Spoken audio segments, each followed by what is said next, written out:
Bismillahirrahmanirrahim. Assalamualaikum warahmatullahi wabarakatuh. Innal hamdalillah nahmaduhu wa nasta'inuhu wa nastaghfiruh wa na'udzu billahi min shururi anfusina wa min sayyiati a'malina may yahdihillah fala mudhillalah wa may yudlil fala hadiyalah. Asyhadu an la ilaha illallah wahdahu la syarikalah wa asyhadu anna Muhammadan abduhu wa rasuluh. Ya ayyuhalladzina amanu taqullaha haqqa tuqatih wa la tamutunna illa wa antum muslimun. Ya ayyuhan nasu taqu rabbakumul ladzi khalaqakum min nafsin wahidah wa khalaqa minha zawjaha wa batha minhuma rijalan katsiran wa nisaa'a. Wattaqullaha alladzi tasaaluna bihi wal arham innallaha kana 'alaikum raqiba. Amma ba'd. Fa inna asdaqal hadits kitabullah ta'ala wa khairal hadyi hadyu Muhammadin sallallahu alaihi wasallam wa syarrul umuri muhdatsatuha fa inna kulla muhdatsatin bid'ah wa kulla bid'atin dhalalah wa kulla dhalalatin finnar. Kaum muslimin dan muslimat rahimani wa rahimakumullah. Alhamdulillah, kita memuji Allah, bersyukur kepadanya. Pada kesempatan yang berbahagia ini kita masih diberi oleh Allah kesempatan untuk menuntut ilmu, untuk mempelajari Al-Quran was sunnah. Terlebih apa yang sedang kita pelajari ini adalah perkara yang paling agung dalam kehidupan kita, yaitu mempelajari tentang tauhid, tentang ibadatullah, beribadah kepada Allah Subhanahu wa taala. Yang ini merupakan hikmah diciptakannya jin dan manusia. Seperti telah kita bacakan pada pertemuan yang telah lalu, firman Allah Subhanahu wa taala di dalam surah Az-Zariyat ayat 56. Qala Allah azza wa jalla, Allah berfirman, "Wa ma khalaqtul jinna wal insa illa liya'budun." Dan tidaklah aku ciptakan jin dan manusia kecuali untuk beribadah kepadaku. Ya. Pada kesempatan ini insyaallah taala kita akan melanjutkan pembahasan.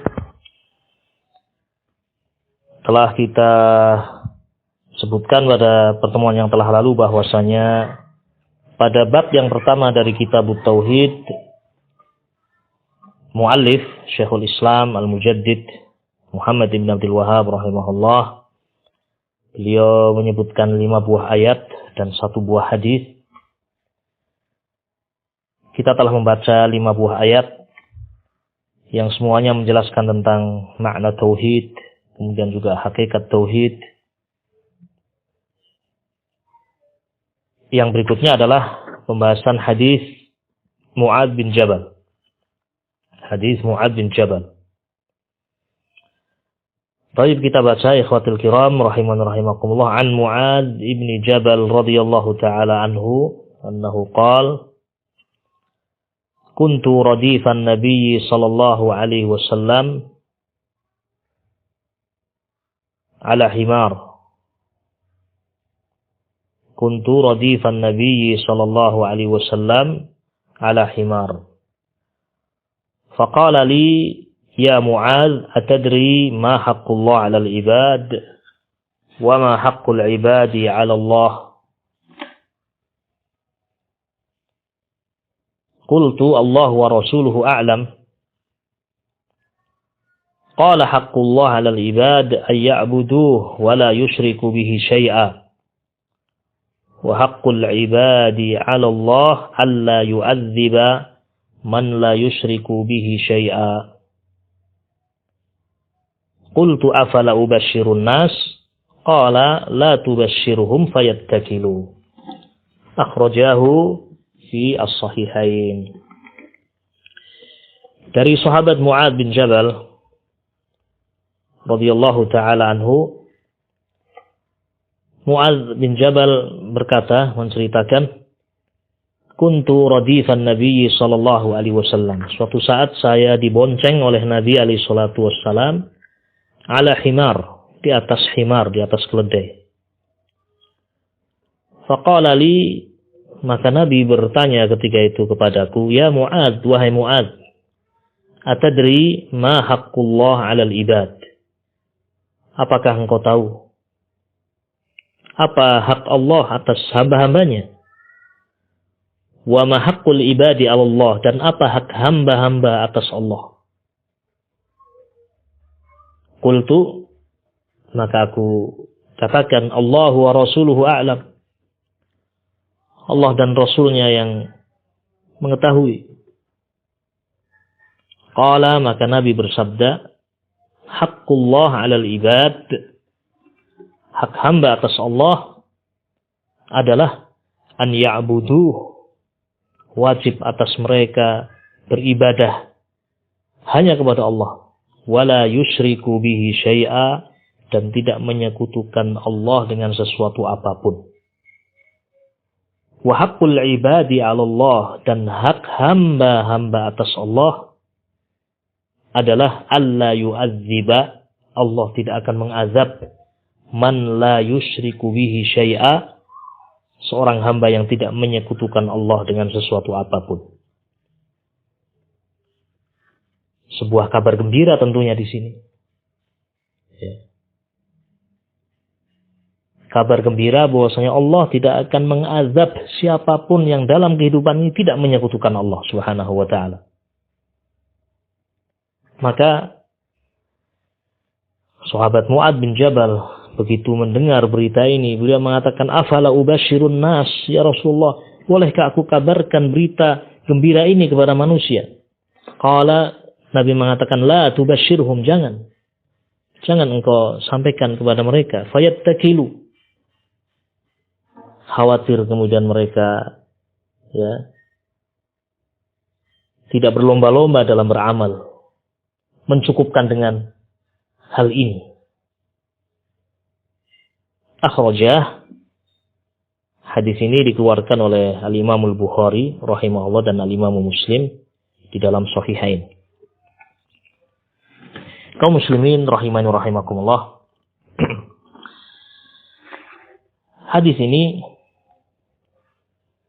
sebuah perbincangan yang demikian bermanfaat antara sahabat Mu'ad bin Jabal radhiyallahu taala anhu dan Rasulullah Muhammad sallallahu alaihi wasallam. Hadis ini banyak sekali faedah yang bisa kita petik, yang bisa kita ambil. Nah, insyaallah taala kita akan membahas bersama. Dan faedah yang paling penting tentunya adalah terkait dengan ma'rifatut tauhid, mengenal hakikat tauhid. Baik, kita ambil dulu faedah ini. Dari hadis ini bisa diambil suatu faedah bahwasanya kita sebagai hamba Allah Subhanahu wa taala dalam kehidupan ini memiliki kewajiban untuk beribadah hanya kepada Allah dan tidak menyekutukan Allah dengan sesuatu apapun. Dan ini adalah tauhid. Sudah kita jelaskan pada pembahasan yang telah lalu. Inilah tauhid. Seorang tidak dikatakan mentauhidkan Allah kecuali jika yang pertama, dia beribadah hanya kepada Allah. Yang kedua, dia tidak mencampuri ibadahnya itu dengan syirik, tidak mensekutukan Allah Subhanahu wa taala, tidak beribadah kepada yang lain. Nah, inilah tauhid, inilah ibadah kepada Allah Subhanahu wa taala. Dan dalam hadis Mu'ad bin Jabal ini dijelaskan oleh Nabi alaihi salatu wasallam bahwasanya inilah hak Allah atas hambanya. Hak Allah atas seluruh hamba-hambanya, al-jin wal ins. Jin dan manusia.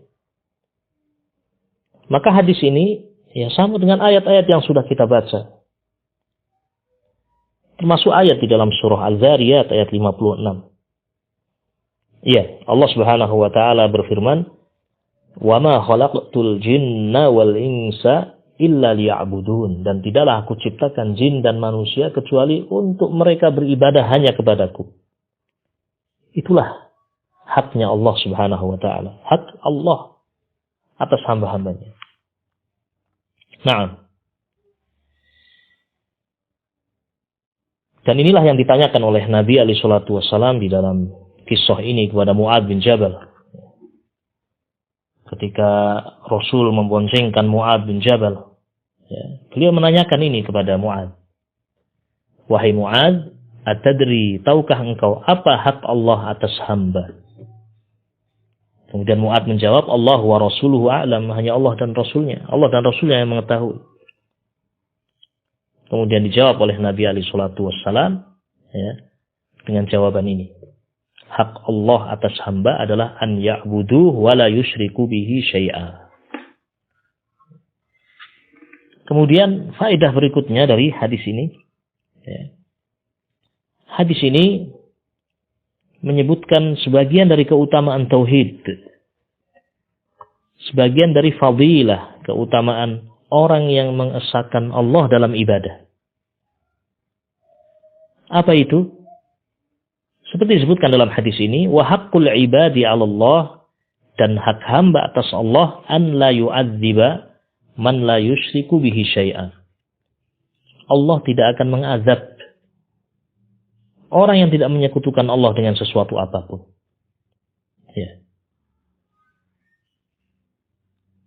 Janji Allah Subhanahu wa taala, wallahu la yukhliful mi'ad, dan Allah tidak menyelisih janjinya.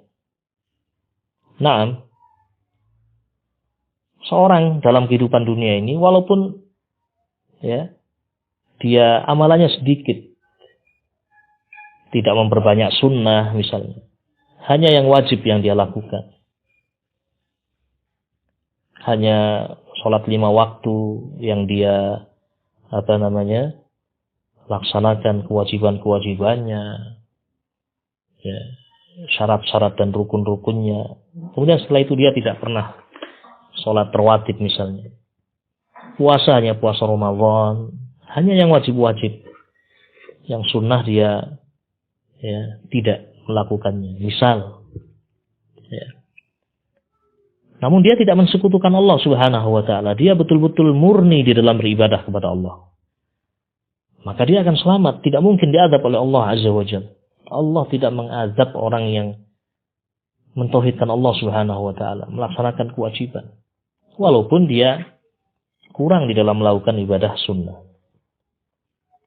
Kurang dalam berlomba-lomba. Inilah yang kemudian menjadikan Nabi alaihi salatu wassalam ketika ditanya oleh Mu'adz, afala ubashirun nas ya Rasulullah? Apakah aku sampaikan berita gembira ini kepada manusia? Rasul mengatakan, la, jangan. La tubashirhum. Jangan engkau sampaikan berita gembira ini kepada manusia. Fayattakilu, khawatir. Sebagian mereka kemudian yattakilu. Merasa, cukuplah. Tidak usah lomba-lomba. Tidak usah banyak melakukan ibadah sunnah. Cukup yang penting yang wajib-wajib saja. Inilah kekhawatiran Nabi alaihi salatu wassalam. Biarkan manusia berlomba melakukan kebaikan-kebaikan, berlomba melakukan amalan-amalan soleh yang sunnah, dia perbanyak. Naam. Ikhwatul kiram rahimakumullah. Hadis Mu'adz bin Jabal radhiyallahu taala anhu yang ada di hadapan kita ini memiliki faedah yang sangat banyak. Alhamdulillahirabbil alamin. Sebagian faedah itu sudah kita sebutkan tadi. Yang pertama, hadis ini menjelaskan tentang hakikat tauhid, yaitu seorang beribadah kepada Allah Subhanahu wa taala dan meninggalkan semua peribadatan kepada selain Allah, meninggalkan syirik. Inilah tauhid. Dan inilah ibadah kepada Allah yang sesungguhnya. Jadi ibadah yang sesungguhnya kepada Allah adalah mentauhidkan Allah. Beribadah hanya kepada Allah dan meninggalkan syirik. Kemudian faedah yang kedua dari hadis ini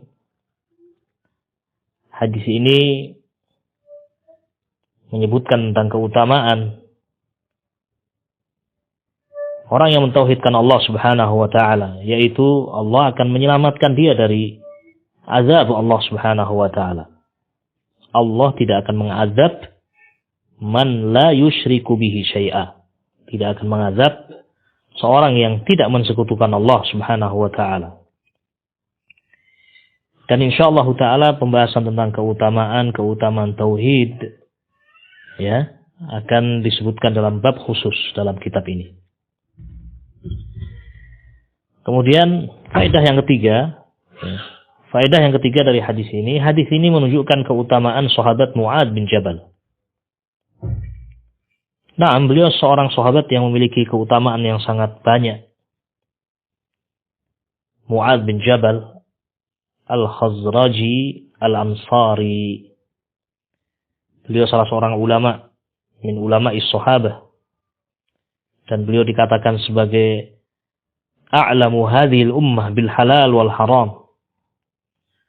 Orang yang sangat mengerti tentang halal dan haram dari umat ini.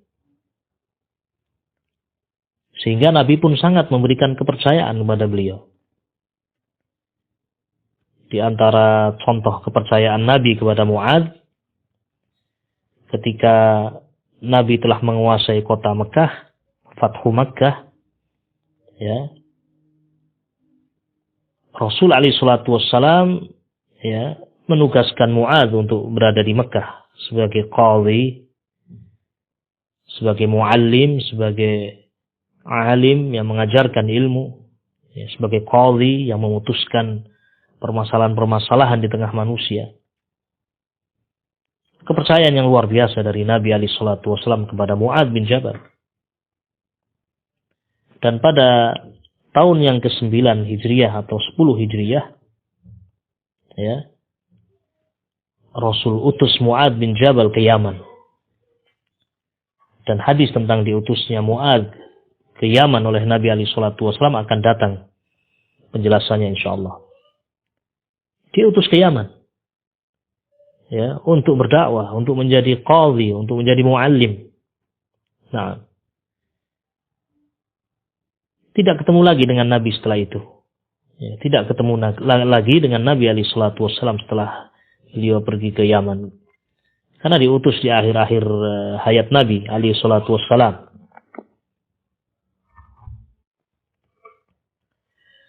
Walhasil Mu'adz bin Jabal radhiyallahu taala anhu adalah sahabat yang memiliki banyak keutamaan, banyak kemuliaan. Naam. Termasuk di dalam hadis ini kita melihat betapa kedekatan Mu'adz bin Jabal dengan Nabi alaihi salatu wassalam. Diboncengkan oleh Nabi di atas himar. Ya, dan tidak setiap sahabat pernah diboncengkan oleh Rasul alaihi salatu wassalam. Sampai sebagian al-bahitsin mengumpulkan hadis-hadis yang di situ disebutkan tentang sahabat-sahabat yang pernah diboncengkan oleh Nabi alaihi salatu wassalam. Nah, Fadl ibnu Abbas misalnya pernah diboncengkan oleh Nabi alaihi salatu wassalam. Kemudian Mu'adz bin Jabal radhiyallahu taala anhu dan beberapa sahabat yang lain. Nah, faedah yang keempat dari hadis ini menunjukkan semangat Rasul alaihi salatu wassalam. Hadis ini menunjukkan hirus, semangat Nabi alaihi salatu wassalam yang luar biasa di dalam ta'limul ilm, mengajarkan ilmu. Di mana ada kesempatan bagi Nabi alaihi salatu wassalam untuk menyampaikan ilmu, beliau sampaikan ilmu. Tidak pernah beliau ya menunda-nunda hal yang memang sangat dibutuhkan oleh umat. Beliau sampaikan. Ketika mukim, beliau sampaikan ilmu. Ketika safar, beliau menyampaikan ilmu. Di dalam masjid, beliau menyampaikan ilmu. Di dalam pasar, beliau menyampaikan ilmu. Berjalan kaki, beliau sampaikan ilmu. Di atas kendaraan pun beliau sampaikan ilmu. Seperti dalam hadis ini. Salawatullahi wassalamuhu alaih. Yang seperti ini hendaknya kita berusaha untuk mencontoh. Ya, semangat di dalam menuntut ilmu, semangat di dalam memberikan faedah ilmiah. Hari-hari ini di masa-masa wabah, kaum muslimin berada di rumah-rumah mereka, mengurangi intensitas untuk keluar. Kesempatan untuk menyampaikan ilmu kepada anak-anak, istri. Iya, ijtahidu. Bersungguh-sungguhlah. Contoh Nabi alaihi salatu wassalam di dalam semangat beliau menuntut ilmu, mohon tambahan ilmu kepada Allah, menyampaikan ilmu kepada manusia. Nah, kemudian juga faedah yang kelima dari hadis ini, perhatian Nabi alaihi salatu wassalam terhadap perkara yang paling penting, yaitu tauhidullah. Tauhidullah, ibadah kepada Allah Subhanahu wa ta'ala. Dan ini merupakan salah satu contoh dari ayat yang telah kita baca pada pertemuan yang telah lalu, yaitu firman Allah Subhanahu wa ta'ala, "Walaqad ba'atsna fi kulli ummatir rasula an ya'budullaha wajtanibut taghut." Dan sungguh kami Allah Subhanahu wa ta'ala telah mengutus pada masing-masing umat rasul, yang semua rasul itu berdakwah dengan dakwah tauhid, an ya'budullaha. Beribadahlah kalian kepada Allah saja, wajtanibut taghut, dan tinggalkanlah taghut, peribadatan-peribadatan kepada selain Allah. Apa yang disebutkan dalam ayat ini sama dengan apa yang disebutkan dalam hadis ini. Coba perhatikan. Nabi bertanya kepada Mu'adz, "Ya Mu'adz, atadri ma haqqullah 'alal ibad?" Wahai Mu'adz, tahukah kamu apa hak Allah atas hamba? Wa ma haqqul ibadi 'ala Allah, dan apa hak hamba atas Allah? Kemudian Nabi menjelaskan, haqqullah 'alal ibad, hak Allah atas hamba adalah an ya'buduhu, mereka beribadah hanya kepada Allah, wala yusyriku bihi syai'a, dan tidak menyekutukan Allah dengan sesuatu apapun. Iya, berarti sama seperti yang disebutkan di dalam apa? Ayat. Para nabi, para rasul, termasuk Nabi kita Muhammad sallallahu alaihi wasallam, menyeru kepada umatnya, ani'budullaha, beribadahlah kamu hanya kepada Allah, wajtanibut taghut, dan tinggalkanlah at-taghut, sesembahan-sesembahan selain Allah. Ikhwatul kiram wa akhawati fillah, kaum muslimin dan muslimat rahimani wa rahimakumullah. Faedah berikutnya dari hadis Mu'adz bin Jabal radhiyallahu taala anhu adalah, hadis ini menunjukkan salah satu adab dari adab seorang hamba, adab seorang talibu ilmin, penuntut ilmu. Ketika dia ditanya tentang perkara yang dia tidak tahu, hendaknya dia tidak memaksakan dirinya untuk menjawab. Tidak memaksakan dirinya untuk berbicara sesuatu yang dia tidak mengerti. Coba lihat ketika Mu'adz bin Jabal, sahabat yang mulia, alim min ulama'i hadhil ummah, ulama dari umat ini, orang kepercayaan Nabi alaihi salatu wassalam. Nah, orang kepercayaan Nabi alaihi salatu wassalam. Ditanya oleh Nabi alaihi salatu wassalam, "Ya Mu'adz, atadri ma haqqullah 'alal ibad wa ma haqqul ibadi 'ala Allah?" Wahai Mu'adz, tahukah engkau apa hak Allah atas hamba-hambanya dan apa hak hamba atas Allah? Dengan penuh adab, Mu'adz bin Jabal mengatakan, Allahu wa rasuluhu a'lam. Allah dan Rasulnya yang mengetahui. Naam. Wabillahi taufiq. Atau seorang ketika tidak tahu mengatakan, la adri, saya tidak tahu. Itulah adab seorang yang takut kepada Allah Azza wa Jalla. Oleh karena itu diriwayatkan bahwasanya Imam Malik ibnu Anas al-Asbuhi, Imam Ahli Sunnati wal Jamaah, Imam Darul Hijrah, didatangi oleh seorang dari negeri yang jauh, Khurasan atau yang lain. Datang orang ini dengan membawa 40 masalah, 40 soal. Datang dari jauh ke Madinah, sengaja mendatangi Imam Malik untuk mendapatkan jawaban 40 masail, 40 muskilah, 40 masalah yang sedang dia hadapi. Baik dari dia atau keluarga dia atau penduduk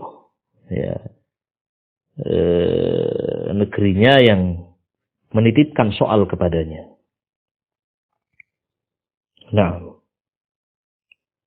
ternyata dari 40 soal itu hanya 4 soal yang dijawab oleh Imam Malik. Wa qala 'anil baqiyah, sementara yang lain dari pertanyaannya 36 berarti Imam Malik hanya mengatakan la adri, saya tidak tahu. La adri. Faqala as-sa'il, sampai orang yang bertanya ini mengatakan, ji'tuka min biladi kada wa kada as'aluka an masail. Ya Imam Malik, saya datang dari negeri ini, negeri itu, datang kepadamu untuk bertanya dengan masalah-masalah ini. Wa taqulu la adri, kemudian engkau hanya menjawab la adri ya Malik.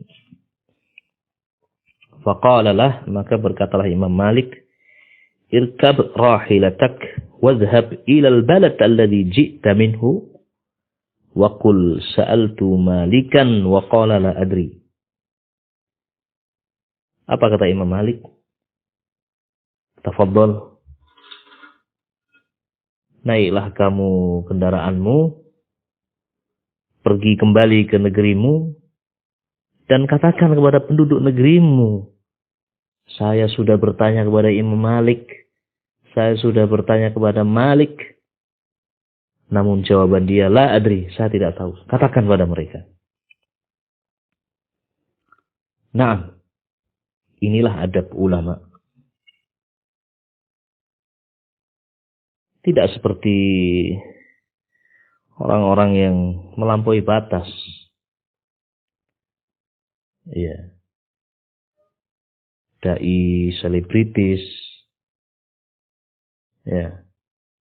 Kamera sudah menangkap dirinya, ya, sudah ditandani dengan sedemikian rupa.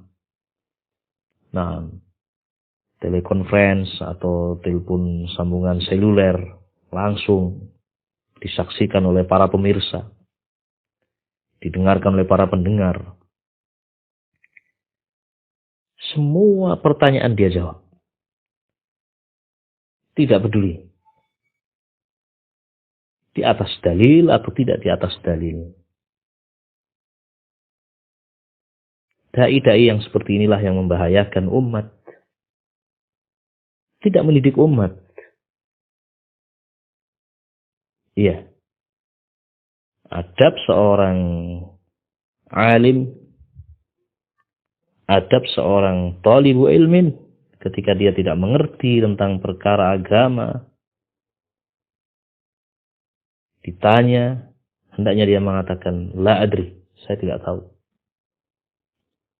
Atau Allahu a'lam, saya tidak tahu. Allah Subhanahu wa taala yang tahu. Ikhwatil kiram rahiman rahimakumullah.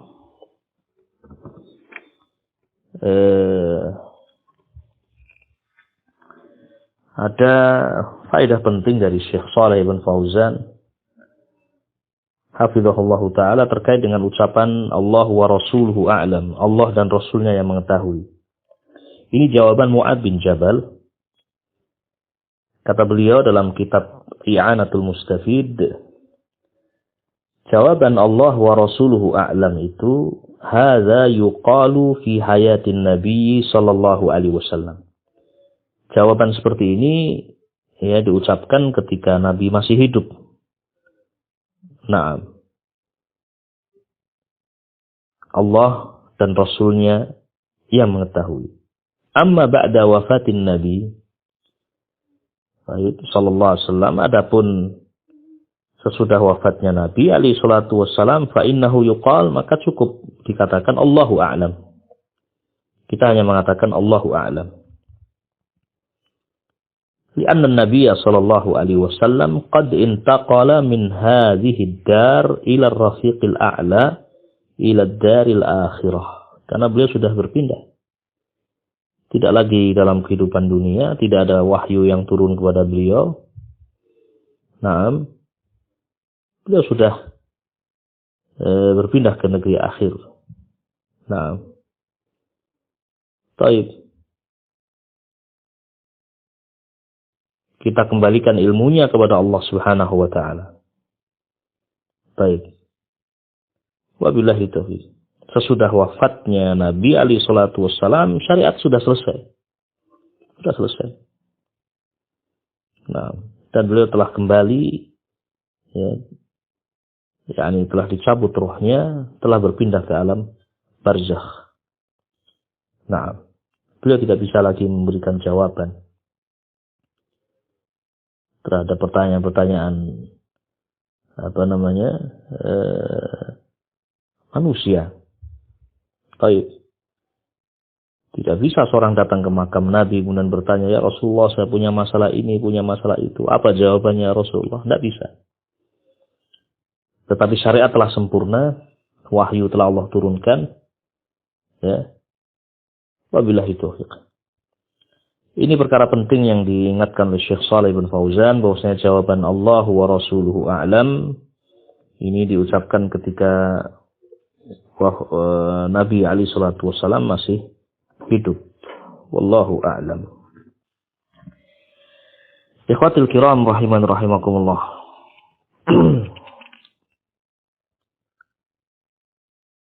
Di dalam hadis Mu'adz bin Jabal ini, kembali kita kepada pembahasan inti dari hadis ini, yaitu bahwasanya hadis ini menjelaskan tentang hakikat ibadah.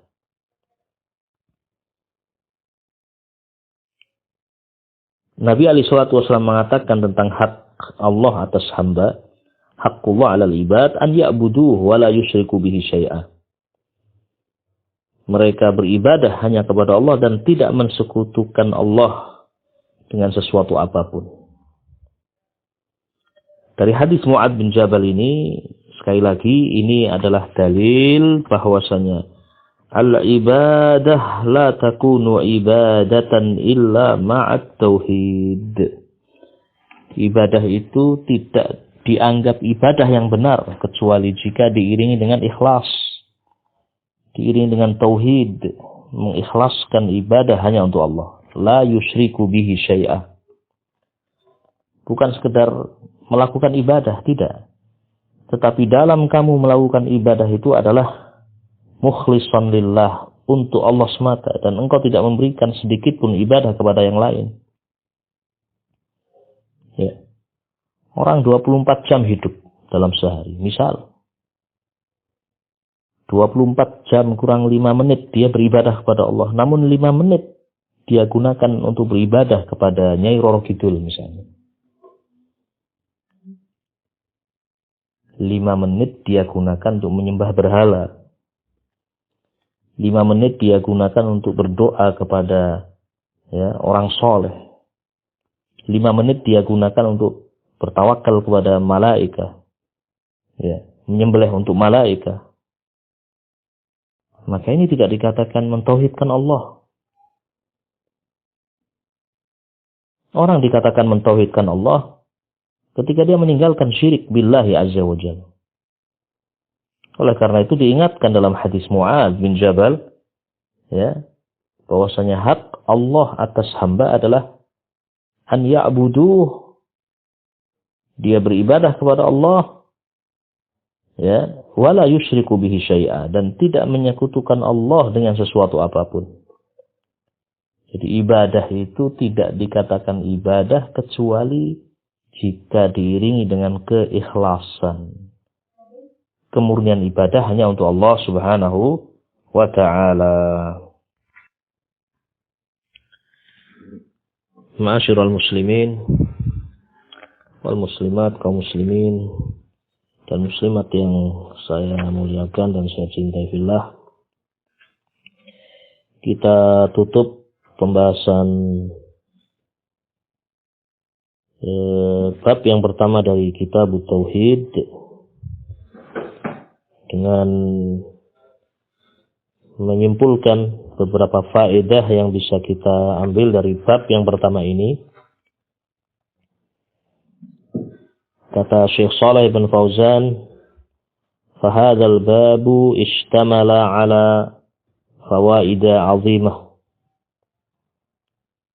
Bab ini terkandung di dalamnya beberapa faedah yang sangat besar. Al-faidah al-ula, faedah yang pertama, bayanu tafsir tauhid. Bab ini menjelaskan tentang tafsir tauhid, makna tauhid. Wa annahu ibadatullahi wahdahu la syarikalah. Dan yang dimaksud dengan tauhid adalah ibadatullahi wahdahu, beribadah hanya kepada Allah, la syarikalah, tidak menyekutukan Allah Subhanahu wa ta'ala. Inilah tauhid. Dan ahli tauhid atau al-muwahhid adalah orang-orang yang dalam kehidupannya dia beribadah hanya kepada Allah dan tidak menyekutukan Allah dengan sesuatu apapun. Dan semua ayat yang disebutkan dalam bab ini adalah ayat-ayat yang memerintahkan untuk manusia beribadah kepada Allah. Dan ayat-ayat yang telah kita baca semuanya melarang hamba-hamba Allah dari asyirku billah azza wa jalla. Al-faidah as-saniyah, faedah yang kedua dari bab ini, anna ar-rusul bu'itsu bid-da'wah ila tauhidil ibadah. Para rasul semuanya diutus oleh Allah untuk menegakkan tauhidul ibadah. Nabi Nuh, Nabi Ibrahim, Nabi Musa, Nabi Isa, sampai Nabi yang terakhir, Nabi Muhammad SAW, dakwah mereka, inti dari ajakan mereka, inti dari dakwah mereka adalah mengajak manusia untuk mentauhidkan Allah dalam ibadah. Mengajak manusia untuk beribadah hanya kepada Allah dan meninggalkan syirik. Mengajak manusia kepada tauhidul ibadah. La bid-da'wati ila tauhidir rububiyah. La bid-da'wati ila tauhidir rububiyah. Bukan intinya adalah mengajak manusia untuk meyakini Allah sebagai pencipta, bukan itu. Betul ini disampaikan, betul ini diingatkan. Tetapi manusia, hatta musyrikun, kaum musyrikin, pada hakikatnya mereka meyakini ini, Allah azza wa jalla adalah Rabbul Alamin, pencipta alam ini. Tetapi bersamaan dengan pengakuan mereka bahwasanya Allah adalah Rabbul Alamin, pencipta alam semesta, namun ternyata mereka mensekutukan Allah dalam ibadah. Nah, sehingga para nabi, para rasul diutus oleh Allah an ya'budullaha wajtanibut taghut. Memerintahkan manusia untuk ibadahlah kalian kepada Allah dan tinggalkanlah peribadatan kepada selain Allah. Nah, ini faedah yang kedua dari bab ini. Al-faidatus salisah, faedah yang ketiga. Bab ini menjelaskan tentang hikmah diciptakannya manusia. Ya. Wa ma khalaqtul jinna wal insa illa liya'budun. Dan tidaklah aku ciptakan jin dan manusia kecuali untuk mereka beribadah hanya kepada Allah Subhanahu wa ta'ala. Hendaknya kita senantiasa mengingat perkara yang penting ini. Tidak lama kita hidup di dunia. Kalau tidak mengerti apa tujuan hidup, tidak mengerti sesuatu yang paling berharga dalam kehidupan ini, sungguh dia akan menjadi orang yang paling merugi. Umat Nabi Muhammad SAW tidak lama hidupnya.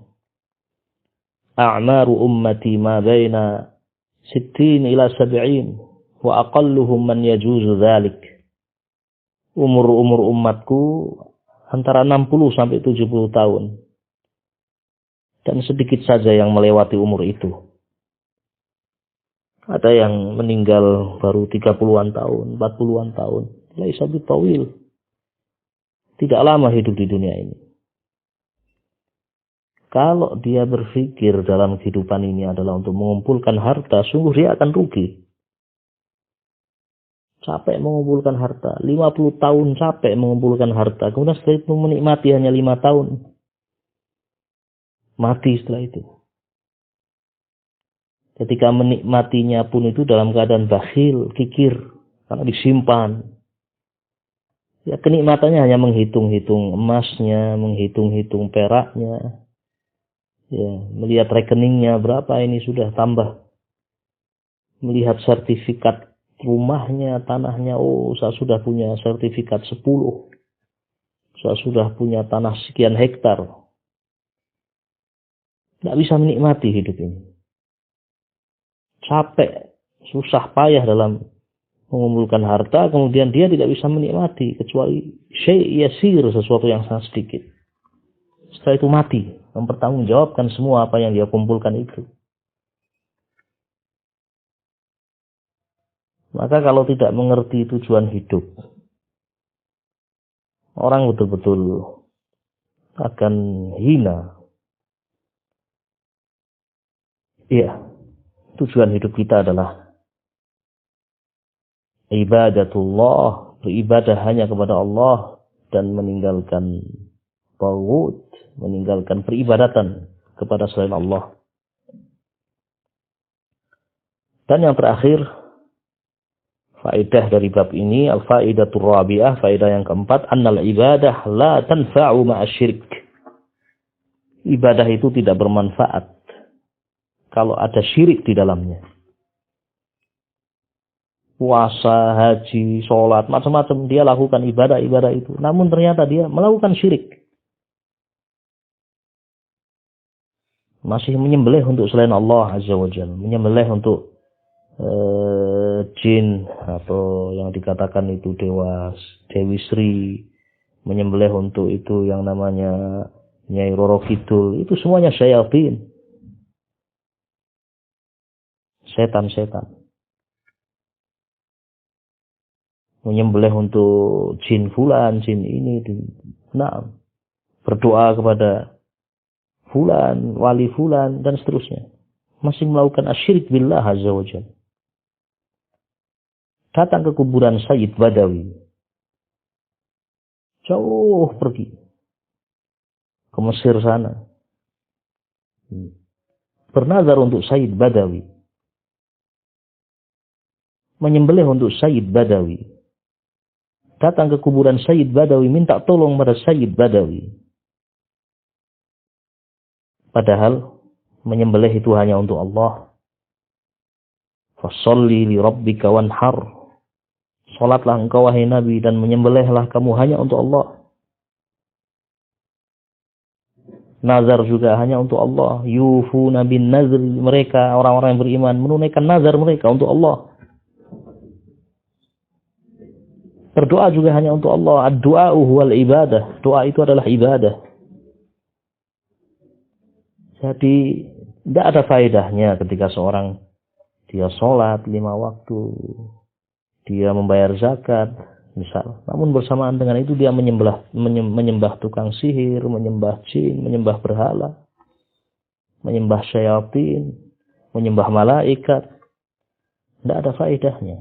Beribadah kepada selain Allah, itulah yang akan menggugurkan amalan-amalan dia. Jadi faedah yang penting dari bab ini, ibadah itu tidak bermanfaat kalau diiringi dengan apa? Dengan syirik.